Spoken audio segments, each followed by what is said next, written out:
about to hear a telephone conversation between a man and a woman about a rental property. First, you have some time to look at questions 1 to 7.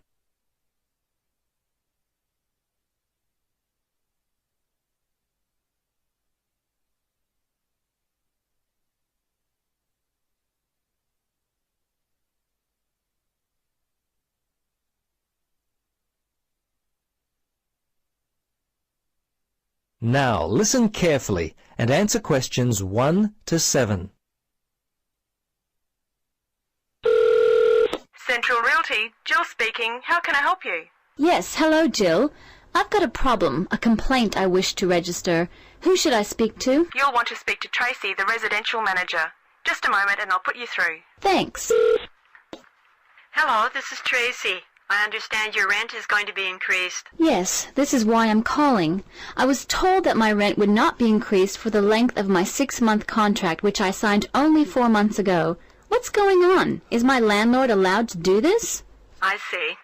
Yes. Okay. That seems strange. Look, can I take down some of your particulars and I'll register a formal complaint to the landlord on your behalf? Yes, sure, that'd be good. Firstly, name and address, contact details. Yes, Jane McSweeney. That's McSweeny. 3 Mauger Street. That's Maugher Street. Winderee, 3355. And the phone there? Yes, you can contact me on 334756 extension 3176. I generally arrive home by 6 o'clock in the evening, so you can call me around that time, but not after 9. Oh, sorry, 8:30, because that's the time I leave for work. Okay, so I should note down that the problem is that your landlord wants to raise your rent. And when did you first move in? Yes, well, the contract began on August 1st, and... oh, hang on. Sorry, that's the ending date. We actually moved in on February the 1st.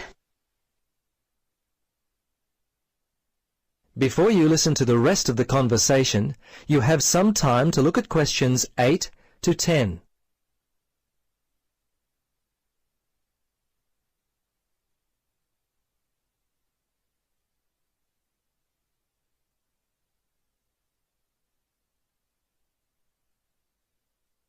Now, listen carefully and answer questions 8 to 10.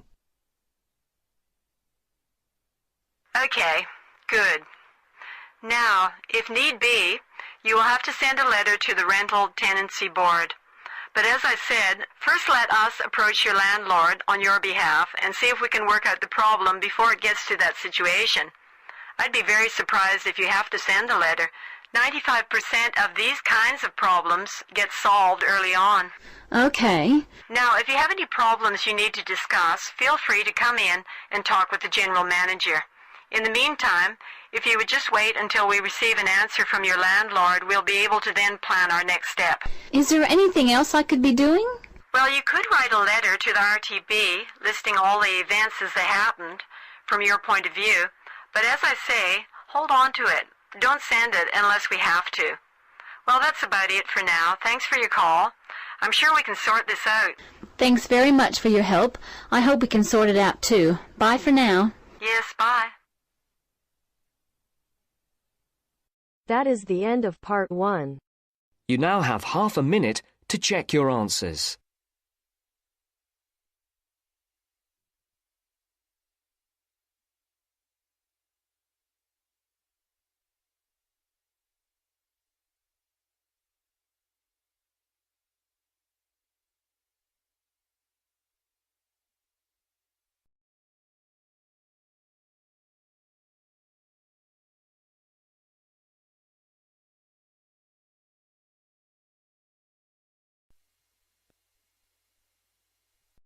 Now turns to part 2. Part 2.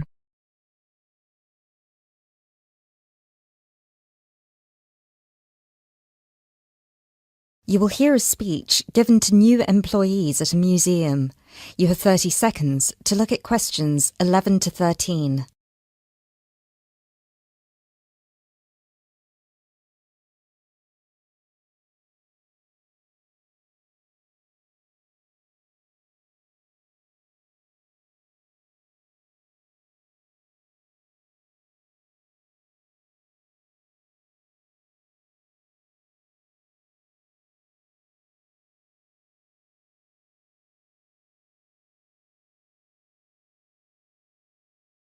Allow me to introduce myself.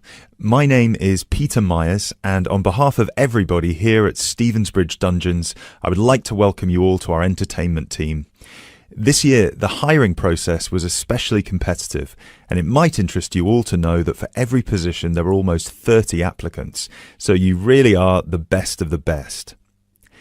In a moment, I will take you on a tour of the museum so you can get an idea of what the space is like. But first of all, I would like to show you around the staff room. Our staff room is located at the back of the building over here. You will notice that there are two entrances to the staff room. One leads to the room we're in now, which is the main and oldest dungeon here at Stevensbridge, which we have turned into the museum. This is where you will greet the new visitors, and also where the tour throughout the dungeons will begin. I should mention now that we only ever send visitors through as part of a group, so even on the busy days you will still get roughly 10 minutes of free time between each group. Make sure you use that time wisely, because you'll need to get straight back into character as soon as it's over. Now look at questions 14 to 20.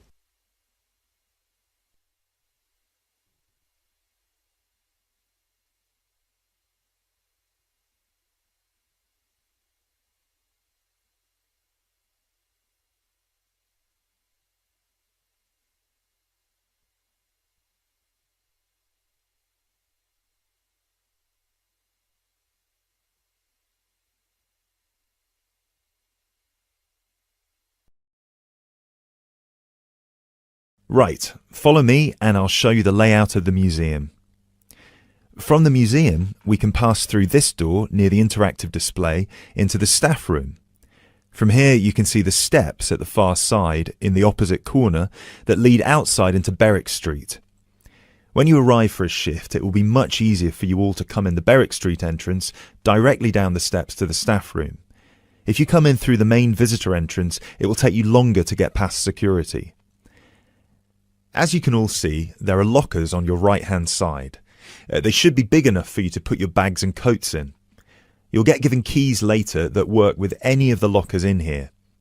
Over on the other side, past the lockers, is our most exciting area. This is where our wardrobe and makeup will take place.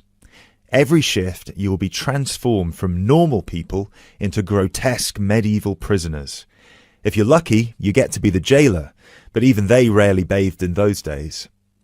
Of course, some of you might consider yourselves method actors, but please do try to shower before your shift. We don't want to give visitors an experience that's too authentic.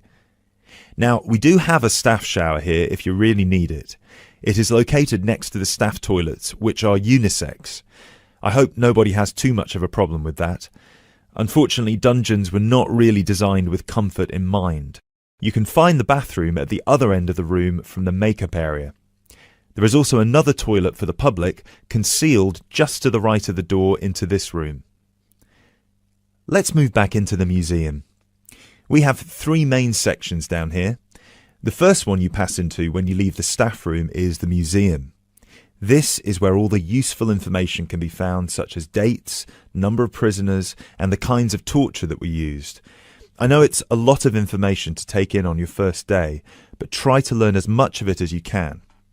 Even though you'll mostly be in character, visitors might want to ask you some questions, and it would be great if you could tell them more about the dungeons. I think it would be more interesting if visitors could learn directly from you rather than having to read about it. As you can see, on the left we have an interactive display for children, and on the right we have a photo booth.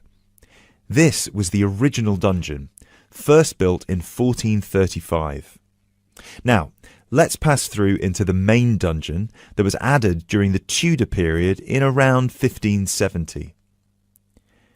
You might be able to feel that the air is a lot damper and cooler here. That is because we are now beneath the River Stevens. This is primarily the room in which most of you will be working. This is where many high-profile religious figures were held, sometimes for years on end. Depending on the roles you'll be playing, you can either be chained up, free to roam, or, if you're a jailer, wandering between prisoners to keep an eye on them.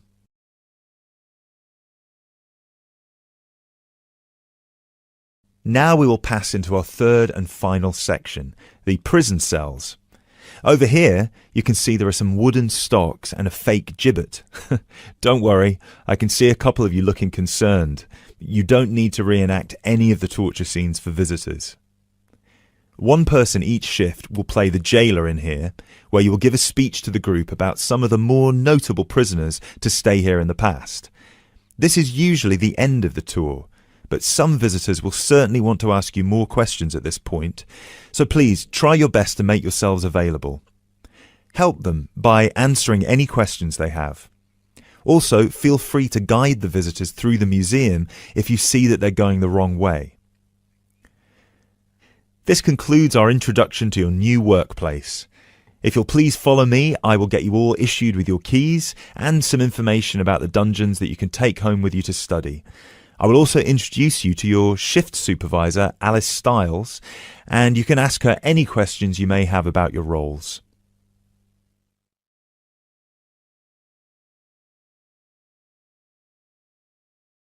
That is the end of part 2. You now have half a minute to check your answers.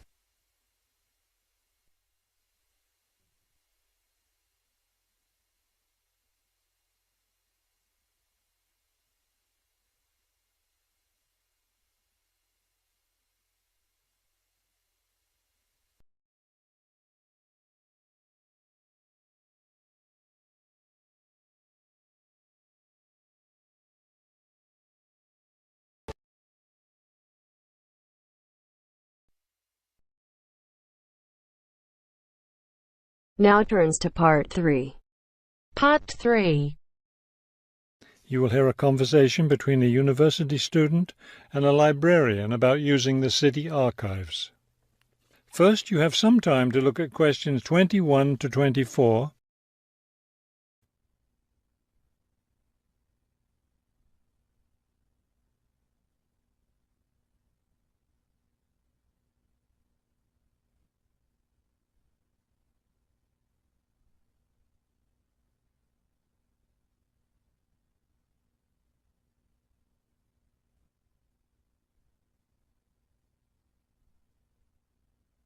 As you listen to the first part of the conversation, answer questions 21 to 24. Hello. I was wondering if you could give me some information about using the archives? I'd be happy to. Are you a resident of the city? Actually, I live just outside the city, but I study at the university downtown. That's fine. All you need to do is show your university identification card, and you can use the archives at no charge, as long as your ID card is current, of course. Yes, it's valid. So I don't have to pay anything? No, city residents pay an annual fee, but students can use the archives for free. Everyone else needs to get special permission from the director, but that doesn't apply to you, of course. Oh, good. I was also wondering about the schedule. I have classes every day, Monday through Friday, and I also have a part-time job. So I could really only use the archives on weekends. That's not a problem at all. We're open all weekend. Actually, the only day we're closed is Monday, so you can come any day, Tuesday through Sunday. Are you open in the evenings? Yes, we're open from 9:30 in the morning until 8:30 in the evening. That will fit my schedule well. Before you hear the rest of the conversation, you have some time to look at questions 25 to 30.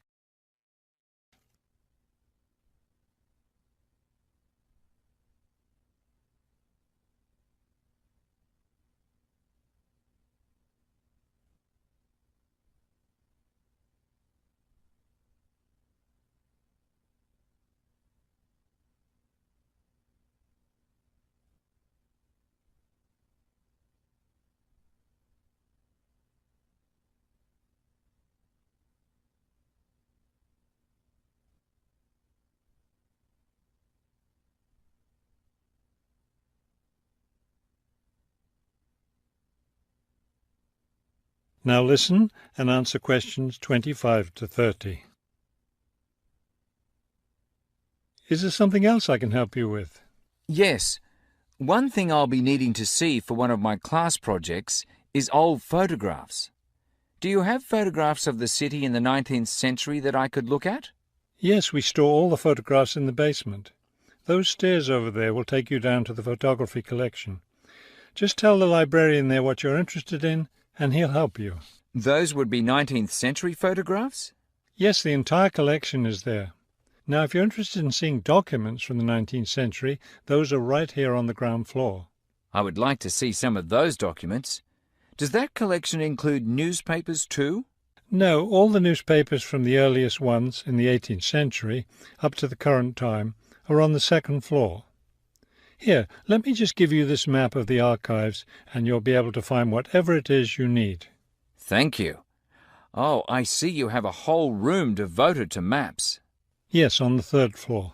That's great, because one thing I need to do is look at how the city has developed over time. I'm sure you'll find a lot of helpful information there. Of course, some of the maps are several centuries old, so generally visitors are only allowed to see photographic reproductions of them. That shouldn't be a problem. What's this on the fourth floor? Ogden's Woolen Mill.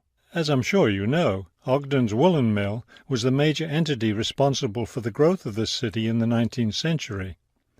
The Ogden heirs gave money for the archives to devote an entire floor to information about the history of the mill.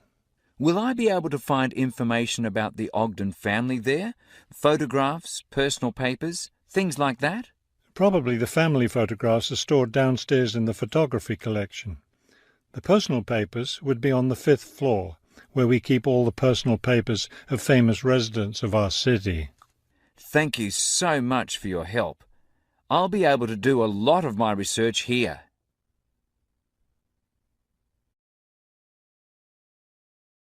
That is the end of part 3. You now have half a minute to check your answers.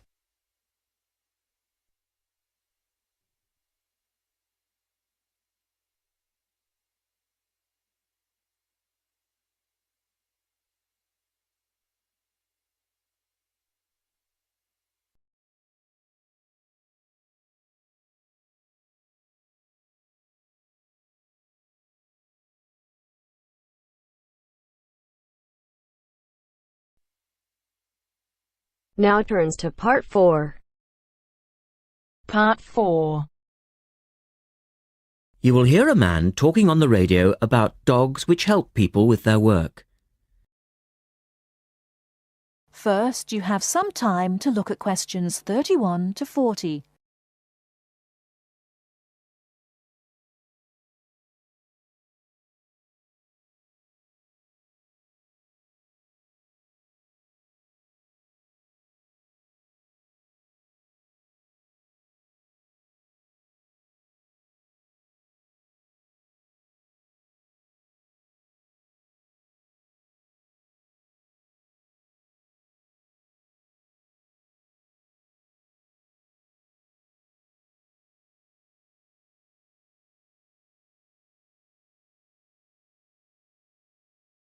Now, listen carefully and answer questions 31 to 40.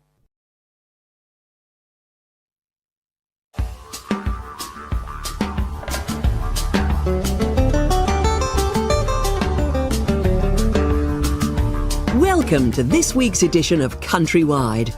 And today, we're taking a look at a number of different breeds of working dogs. And here to report on the dogs with jobs is Kevin Thornhill. Thanks, Joanne. Well, yes, dogs with jobs is the subject of today's program. Dogs have earned themselves a reputation over the centuries for being extremely loyal. And here's a little story which illustrates just how loyal they are. Just outside the country town of Gundagai in Australia is a statue built to commemorate a dog. A dog which sat waiting for his owner to return to the spot where he'd left him. Well, the story, which was immortalised in a song, has it that the poor dog died waiting for his master, 5 miles from Gundagai, which is where they built the statue. Now that's what I call loyalty. Well, Because of their loyalty and also their ability to learn practical skills, dogs can be trained to do a number of very valuable jobs. Perhaps the most well-known of working dogs is the Border Collie sheepdog. Sheepdogs which work in unison with their masters need to be smart and obedient, with a natural ability to herd sheep. Some farmers say that their dogs are so smart that they not only herd sheep, they can count them too. Another much-loved working dog is the guide dog, trained to work with the blind. Guide dogs, usually Labradors, need to be confident enough to lead their owner through traffic and crowds, but they must also be of a gentle nature. It costs a great deal of money to train a dog for this very valuable work, but the guide dog associations in the UK, America and Australia receive no government assistance, so all the money comes from donations. Another common breed of work dog is the German Shepherd. German Shepherds make excellent guard dogs and are also very appropriate as search and rescue dogs, working in disaster zones after earthquakes and avalanches. These dogs must be tough and courageous to cope with the arduous conditions of their work, and so that they can be sent anywhere in the world to assist in disaster relief operations, effective dogs and their trainers are now listed on an international database. When you arrive at an airport here, you may be greeted in the baggage hall by a detector dog, wearing a little red coat bearing the words "Quarantine." These dogs are trained to sniff out fresh fruit as well as meat and even live animals hidden in people's bags. In order to be effective, a good detector dog must have an enormous food drive. In other words, they must really love their food. At Sydney Airport, where there are 10 detector dogs working full-time, they stop about 80 people a month trying to bring illegal goods into the country. And according to their trainers, they very rarely get it wrong. Another famous working dog is the husky. Huskies, which originally came from Siberia, have been used for decades as a means of transport on snow, particularly in Antarctica where they have played an important role. Huskies are well adapted to harsh conditions and they enjoy working in a team. But the huskies have all left Antarctica now because the international treaty prohibits their use in the territory as they are not native animals.